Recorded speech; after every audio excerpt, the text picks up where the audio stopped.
Hi, everyone. Welcome to Inquirer Live at Gameday Central alongside EJ Smith. I am Olivia Reiner. We are coming at you live from the link on a lovely Thursday night, getting set for the Eagles matchup against the Washington Commanders. EJ, how you doing? I'm doing well, Olivia. I hope you got a chance to, rest and recover. It's a short week for everybody, that week, including for me. I had to make sure my dad had the Prime Video set up tonight so he could watch the game. So I'm excited for the game, excited for some Prime Vision, some All 22, and excited for the show as well. Awesome. Well, everyone, as always, you can be a part of our conversation. Head on over to inquirer.com/Eagles Game Day. We will be taking some of your questions from there later in our show, and we'll also be over there throughout the night too during the game. So we look forward to chatting with you all in just a little bit. All right, EJ, let's get into who is active and who is inactive for today's game. Eagles are remarkably healthy right now. They're getting back left tackle Jordan Mailata, who spent the last 4 weeks on injured reserve, dealing with a hamstring injury sustained against the Cleveland Browns. So he slots back into the lineup. Fred Johnson expected to come out. He had been filling in for Mailata for the last 4 games. And overall, I would say he did fairly well. However, you're replacing pretty big shoes there with Mailata. What did the Eagles gain getting back their starting left tackle? Literally big shoes, I would say. I think that you're right. Fred Johnson played pretty well. They didn't have to give him a ton of help, but there were plays where they did send chip blocks or, just basically, kind of added to his protection, to kind of insulate him at times. With Jordan Mailata, you really don't have to do that almost ever. Especially like this gauntlet of edge rushers, unfortunately for Fred Johnson, came while he was in the lineup. When Jordan Mailata is matched up against edge rushers that aren't some of the best in the NFL, you definitely can trust him to be on that island. Kind of changes what the Eagles can do in the pass game. So that's really important. I also think it's important to mention, like, he is, I feel like he's an important part of the tush push. Sometimes he can kind of cave in that left side, and we've seen Jalen Hurts kind of go to the left more often this season, kind of taking advantage of that space that Jordan Mailata and Landon Dickerson can create when working together, the organized mass on that left side of the offensive line. So, yeah, I definitely think it's fair to say that Fred Johnson played well, but Jordan Mailata is the kind of impact player, difference-making player that can change what you can do offensively. Eagles went 0 for 2 on their tush push attempts against the Jacksonville Jaguars. I'm sure they will be grateful to have Mailata back in the lineup, not only for that reason, but for various reasons. In order to make room for Mailata on the 53-man roster, the Eagles had to release a player, and they ended up getting rid of Jack Stoll, waiving him, and the Miami Dolphins claimed him yesterday, so he is no longer with the team. The Eagles, in turn, elevated CJ Uzomah from the practice squad for today's game, so he could potentially be making his Eagles debut. Now, the Commanders, it's a little bit more interesting from a health perspective. Again, out for a second straight week is cornerback Marshawn Lattimore, whom the Commanders acquired at the trade deadline. He is dealing with a hamstring injury, so it's honestly a pretty big break there for the Eagles. And then their starting kicker, Austin Seibert, is dealing with a right hip injury for a second straight week, so he will not play. In turn, the Commanders have elevated from the practice squad kicker Zane Gonzalez, who is making his second straight start this week, and he had not played previously. Before this past week against the Pittsburgh Steelers, he had not played since 2021, so quite the journey for him, I am sure, but it'll be interesting. The link is a unique stadium to kick in, so we'll see if he has any bit of shakiness there. But let's go back to Lattimore, EJ, for a second.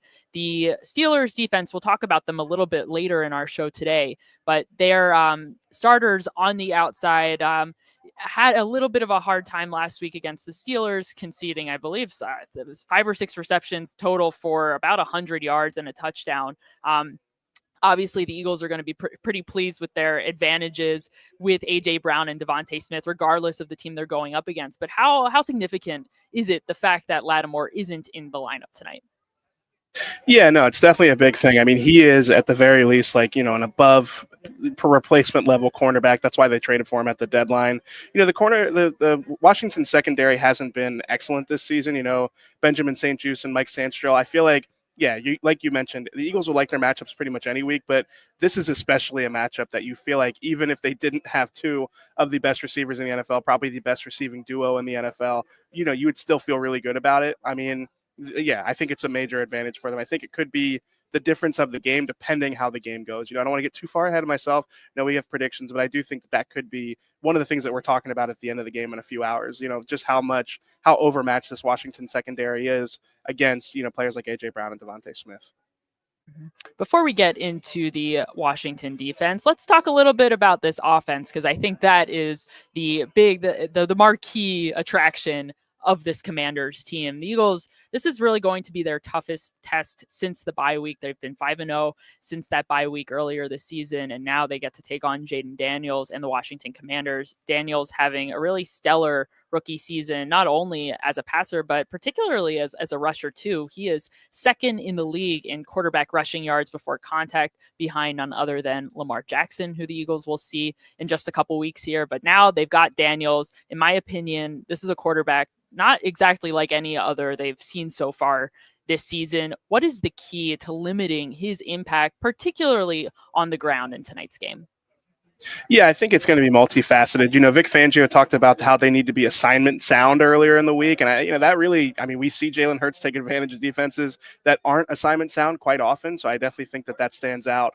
A quarterback like that can really affect how the backside of a defense plays. You can't over pursue things from the back end. If you do see a running back, whenever it's a shotgun run, you have to account for the fact that Jaden Daniels can pull it and go the other direction. So that's kind of like the fundamental part of it. But, there's more to it than that. When I was thinking about the quarterbacks the Eagles have faced this year, probably the most athletic, the most dynamic as a runner was Daniel Jones. And, obviously Jaden Daniels offers a lot as a scrambler, and Daniel Jones does the same. I feel like the reason that we didn't really see a lot of Daniel Jones as a runner against when the Eagles played the Giants was mostly because the Eagles were just constantly getting pressure in the backfield. They were constantly, in his face, kind of, limiting the space that he had to operate in. So, when it comes to the zone read, I think it is the assignment sound. It's kind of having a plan for it and, knowing what to do if Jaden Daniels pulls it. And then as a scrambler, I think generating pressure, it's kind of the great equalizer when you play a quarterback like that, making sure that you're disciplining your rush lanes, but also getting,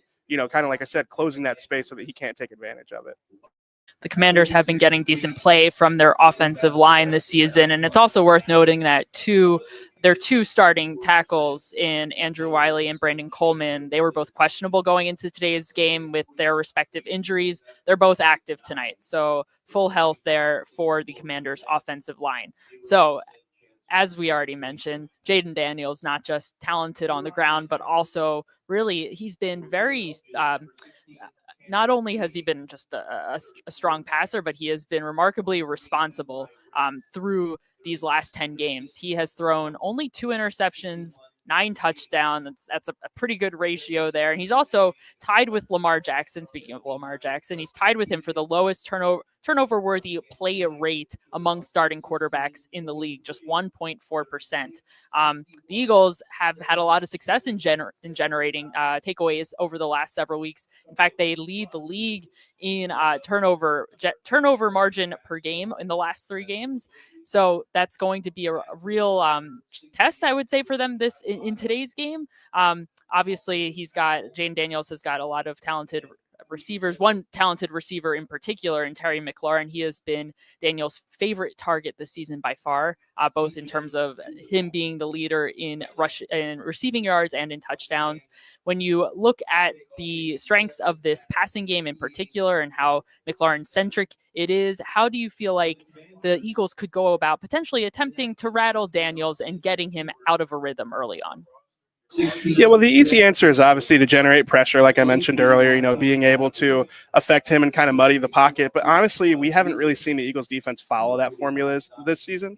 I feel like it's more likely, this defense is kind of led back to front, which is a rare thing. I feel like the Eagles don't typically have defenses that are built that way, but the secondary really does kind of set the table for the rest of the defense. This is, a secondary that's got a lot of young guys in it, obviously, with Quinyon Mitchell and Cooper DeJean, but honestly, those guys are playing at a really high level. I think that, the key for them is going to be to continue to get that level of play from those two guys. We'll talk about where Terry McLaurin lines up and who he's going to be matched up with a little later in the show, but I feel like that is going to be a big part of this game, is being able to lean on the individual matchups. I think the Eagles match up favorably with these guys. It's kind of crazy to say that considering where they were going into the season, but what we've seen from those guys, the secondary as a whole throughout the year, I feel like it's fair to say they match up well. It's funny, like you you look at the Washington offense and you see Cliff Kingsbury's the OC, you see the Jaden Daniels the quarterback, and you mentioned the turnover stats, and you might think that this is like a college offense, where it doesn't ask him to do a lot, but honestly, the numbers really don't bear that out if you look deeper. He has a really,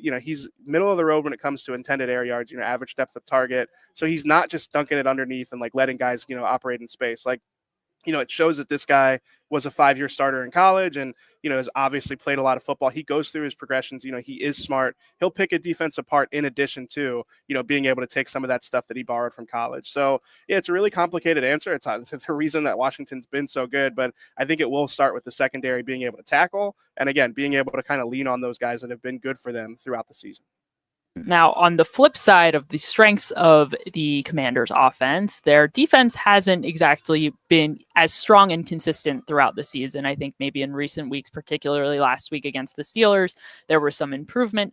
However, earlier in the season, and as a result, their season stats thus far have not been nearly as impressive as their offense. The group has been particularly shaky in critical situations. They rank third to last in the league in red zone conversion percentage, and they're 23rd in the league in third down conversion percentage. They also have, again, statistically, one of the worst run defenses in the league. They're averaging 142.7 rushing yards allowed per game, which ranks 28th in the league. Now, that all being said, the Commanders still have some formidable players on defense, particularly inside linebacker Bobby Wagner, one of the best inside linebackers in the game, longtime Seattle Seahawk. The Eagles saw him last year. And then defensive end Dorrance Armstrong has also had a really strong season so far. He's tied for 22nd in the league in quarterback hits, which doesn't sound like a lot, but there aren't, I think he has 7 quarterback hits, and I think the league leader has 11. It just for some context, Josh Sweat and Jalen Carter are tied with him for quarterback hits this year. When you look at some of the weaknesses of this Commanders defense, EJ, you already talked about the situation in the secondary. How do you feel like the Eagles offense can best exploit some of those weaknesses? Yeah, I think this is a matchup that kind of plays into the Eagles' hands for the things you just mentioned. They should be able to run the ball with consistency as we've seen them do since they've, pretty much since they came out from the bye week with that new identity. I think that, they should be able to lean into that. And then honestly, when I think about third down conversion percentage, the thing that I always kind of, think that hints at is how well a team is doing winning their one-on-one matchups. A lot of times on third down, it seems like defensive coordinators like to lean on man coverage, kind of like to let their players, be aggressive and kind of, again, like open up the playbook if they can. I think, I guess, another thing that third down percentage kind of accounts for is like, are you actually in a lot of third and long situations? But, if you're not in those third and long situations and you're not winning your one-on-one matchups, usually that's like, that kind of bears out in those numbers. And I feel like, again, like I mentioned it earlier, that matchup, being able to take advantage of those matchups on the outside with A.J. Brown and Devontae Smith, it's going to be an important part of the game. I feel like, again, those numbers kind of suggest that the Eagles should be able to do that, kind of get themselves into manageable third down situations and then be aggressive, taking shots downfield with A.J. and Devontae, because those should be there at times during the game. That has been Jalen Hurts' bread and butter so far this season, is his connection on those kind of those man situations, those single coverage situations with AJ Brown and Devontae Smith at times, and even Jahan Dotson last week. We'll get into him a little bit because this is a big potentially revenge game for him. Before we do that, let's take some of our questions and comments from all of you. Thanks for submitting these, everybody. Just as a reminder, you can give us some of your questions over on inquirer.com/Eagles Game Day. During the game, we'll be answering them as well. So we look forward to hearing what is on your mind. Let us start with this question from Tot B. They say that Daniels has had banged up ribs for a few weeks. This will be a good test for the Birds, but they believe that they should win this game by 10. EJ, we'll get into our predictions in a little bit, so I don't want to know exactly what is on your mind as it comes to the precise score. But in terms of the test that the Eagles have faced, particularly coming out of the bye week, I think before the bye week, the Packers were probably, I guess you could consider them the greatest test that they faced before the bye week. And the Eagles were able to win that game. But when you look at the season on a whole, how did the Commanders kind of rank in your mind in terms of tests that this team will face? Yeah, I mean, I feel like that Bengals game was a really good test for the defense specifically. I know that Cincinnati's record isn't necessarily great, but I do think that's a really good offense, a talented offense, and one that we've seen gash other defenses throughout the season.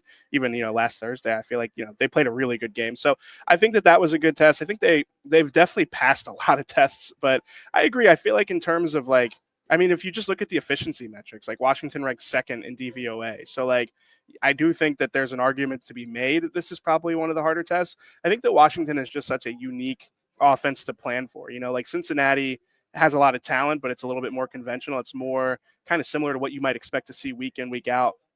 Because Daniels is such a threat as a runner, because it's Cliff Kingsbury, who's got a scheme that you don't really see week in and week out. I do think that and not to mention the Thursday night games, it seems like weird things always happen in Thursday night games. The unpredictable becomes predictable. So I feel like for those reasons, this will be kind of a very unique challenge for the Eagles defense that we will learn a lot about them. But I do think it's fair to point out that they have had some, they played some elite quarterbacks, they've played some elite receiving cores, and we've seen them do very well against those groups for the most part. Mm-hmm. The Eagles kind of are in a similar spot with the Commanders in terms of the fact that the strength of schedule hasn't always been super challenging. The Commanders, they're 7-3 through the first 10 games of the season. However, they are 6-1 against teams with losing records and 1-2 against teams above 500, which is honestly, it's kind of a similar story for the Eagles right now. So I think this is going to be a game where we learn a lot about both teams, and we'll start to get a better sense if there are any pretenders among us, any imposters among us, if you will. All right, let's get to the next question here from Art Chang. They say that the Eagles should win, but it is not a gimme. Hurts has to take care of the ball. Jalen Hurts was doing a really good really doing a very good job taking care of the ball up until this past week, where he had one fumble and threw one interception. A lot of discourse about that interception in particular. The fumble itself, pretty clear.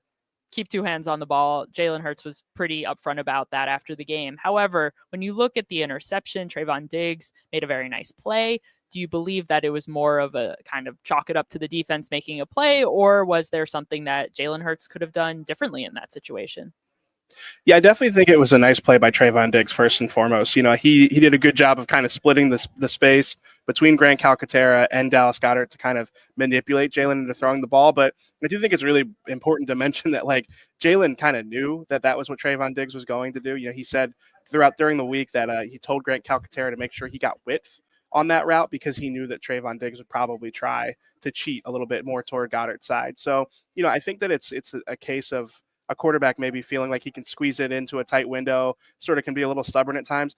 Of all the interceptions that we've seen Jalen throw this season, I don't think that this is one of the more egregious ones. I think, he probably shouldn't have thrown it. He probably was a little late to it. And then honestly, I think the placement could have been better, but whenever you're looking at an interception, you're going to have those things. I think that when you think about the process that got him there, it is understandable. But I do think it's an important point that Art Chang makes.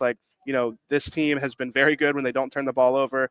We've seen Jalen Hurts play at a really high level since the bye week, protecting the football and, kind of operating within the the framework of the scheme. And that's the byproduct of that, is sometimes that he will turn things down. He won't necessarily throw to a receiver that seems open just because he's not totally confident with it. And I feel like if you're going to get that from him, which I think is understandable if he is trying to protect the football, if you're going to get that with him, he also can't have the turnovers that negate that in the first place. So I think that for the most part, I would give it, I'd give Trayvon Diggs credit for that interception, but I also think the philosophy behind it is kind of what I think lingers from that. Right. And it's important to remember too, Jaden Daniels has only thrown 2 interceptions this season. So it is all the more important for the Eagles on offense to take care of the ball when it is in their hands, because it might be tricky for this Eagles defense to generate the takeaways at the same rate that they have been over the last several weeks. All right, let's take this final question here from RCH475. They say, Nick Sirianni better be careful about leaving points on the board tonight. This should be a close game, and those fourth down gambles that he often makes could come back to haunt him. I feel like throughout the season we have nitpicked quite a bit, and deservingly so at times, Nick Sirianni's decisions. And I think that came back into the forefront against the Jacksonville Jaguars, where we saw him go for it twice on fourth down unsuccessfully. A number of all of the 2-point conversions that were unsuccessful in that game.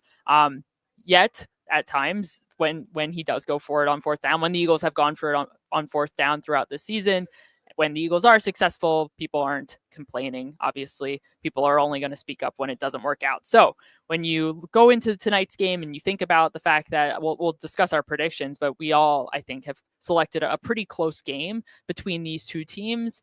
How critical is Sirianni's decision making, obviously in every game, but would you want to see him err more on the side of caution, or do you think he should be a little bit more aggressive as he typically is? Yeah, I actually disagree with our commenter here. I feel like in games like this against really good offenses, you do need to make sure that you're, making as much an effort as you can to be aggressive and get touchdowns. Field goals don't typically win games like this. So yeah, I feel like it could be a close game, and it's going to be an even closer game if they're settling for field goals in, advantageous areas where they could maybe go for it. I think it's important to note that Washington is first in the NFL in fourth down conversion percentage. And, that usually kind of speaks to the fact that they maybe aren't the most aggressive team. Maybe they only go for it in situations where they feel really confident, but still to be first in it really shows you that when they are going to go for it, they, have been highly successful at it so far this season. So it honestly could be the difference in the game. It's what's interesting about, the Eagles this season is that Nick Sirianni has been, I would say, mostly aggressive, but also inconsistent at times in those fourth down decisions and in those just game management situations in general. I think it's important to note that the process hasn't always been bad, but the results have been, noticeably, backfiring for them a lot this season. And I think, some people might say, if you look at the analytics, it's like that means that the upshot's coming and the regression to the mean, or I guess, in this case, the rising back to the mean might benefit the Eagles. But yeah, I do think that it's always going to be something that people are going to keep a close eye on, given the way that the season's gone so far with Nick Sirianni.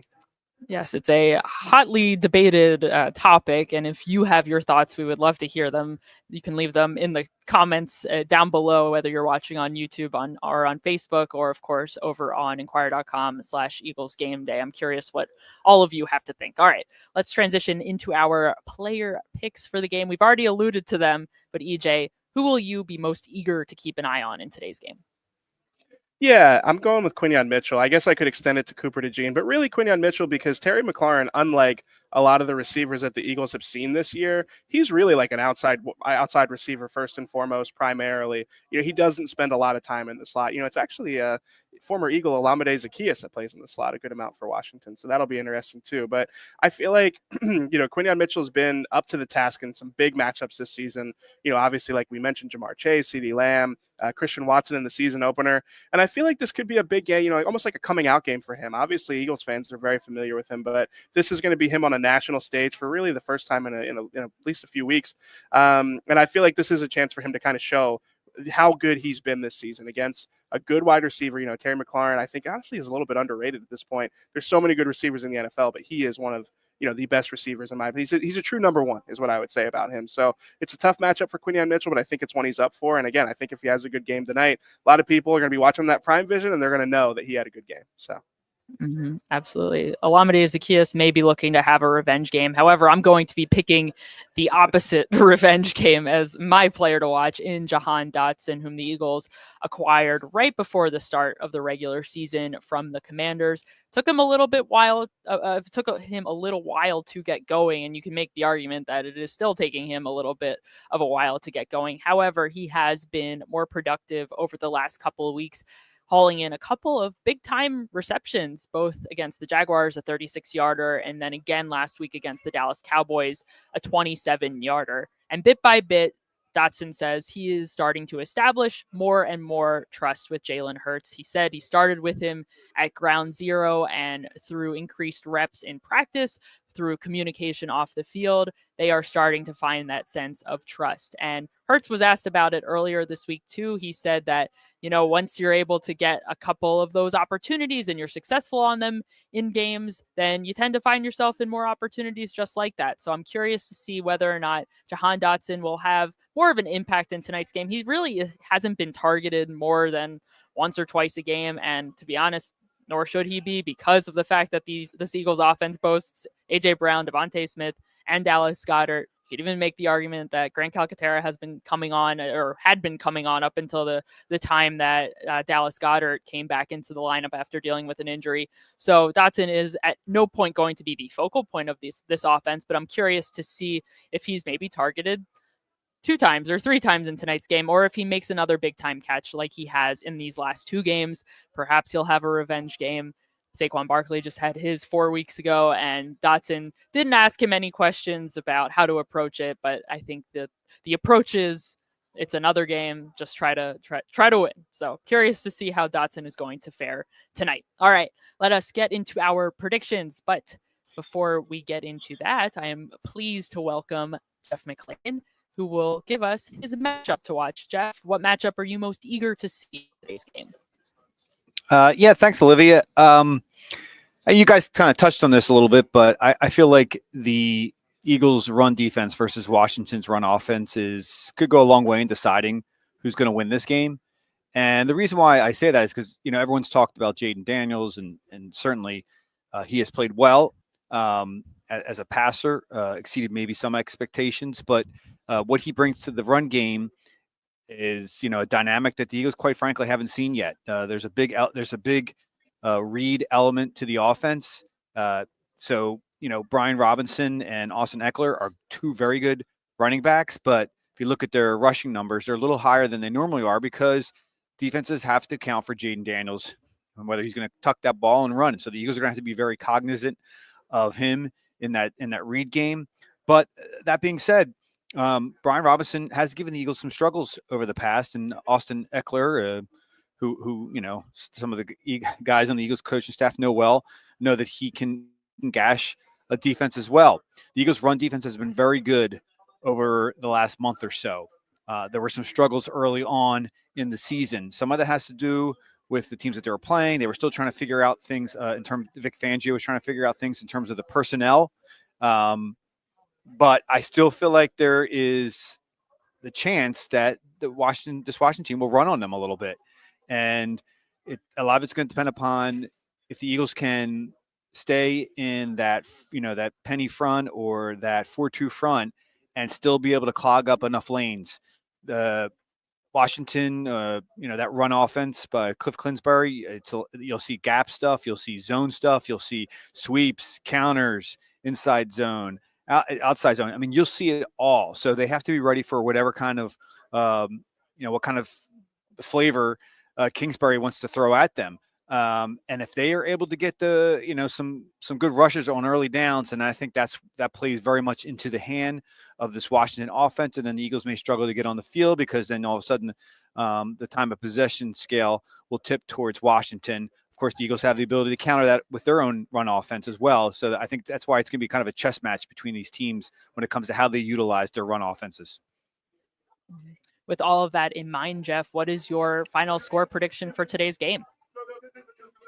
Yeah, I'm going with the Commanders. I think it's going to be a super close game. I think it's going to be a good game. I think you have two pretty close teams matched up here in terms of talent. Eagles maybe a slight talent edge. I think what's going to give them a struggle, as I mentioned before, is they haven't seen Jaden Daniels. They haven't seen this type of quarterback. They've seen Cliff Kingsbury's offense before. They haven't seen him with this type of quarterback. Brian Johnson, who the Eagles know very well, the offensive coordinator that was fired last year and pretty much blamed for all the offensive woes. He is playing a huge role in devising the scheme and working with Jaden Daniels. So it'll be interesting to see what he can bring to that unit, and maybe he's got a little bit of payback. You guys used the revenge word before. Maybe there's a little revenge there too with Brian Johnson. So I got the Washington winning close game. Eagles certainly can win this one, but I'm sticking with the Commanders 30-26. All right, EJ, who are you taking? Yeah, I see it a lot the same way that Jeff does. I had the Eagles winning 31-27.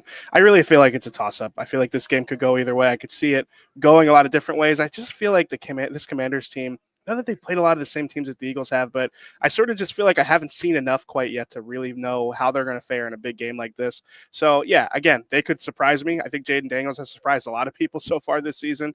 So it definitely could go the other way. But, yeah, I have the Eagles winning in a high-scoring game, 31-27. I am right there with you, EJ. However, slightly lower scoring game, 27-24 Eagles. I just see this Eagles defense as having taken some real steps. I know they haven't faced a quarterback quite like Jaden Daniels yet this season. However, I think they have taken some steps worth giving them the benefit of the doubt too, because of just the way they have performed over these last 5 games coming out of the bye week. And I also look at this Eagles offense and just the sheer number of advantages they have whether, we've talked about everything. We've talked about the Eagles receivers against this Commander secondary. I think Saquon Barkley is always going to have the edge regardless of the defense he is facing. So I just think there are too many advantages that work toward the Eagles' favor to discount going into today's game, but still picking a close one, knowing the fact that this Commanders offense has had a lot of success both in the passing game and in the run game as well. So very curious to see how this one all shakes out. I'm sure you're all looking forward to it. That is going to do it for us, everyone. Thank you so much for tuning into Inquirer Live at Gameday Central. Just a reminder, once again, you can head on over to inquirer.com/Eagles Game Day. We will be chatting with you all throughout the game. We'll be picking your brain a little bit. You can ask us questions, and we look forward to seeing you over there soon. And if you want to keep up with more Eagles coverage, please listen to my podcast, Uncovering the Birds. We have new episodes every week. Listen to wherever you get your podcasts or go to inquirer.com/podcasts. That is all for today, everyone. Thanks so much for tuning into Game Day Central. We'll see you next time.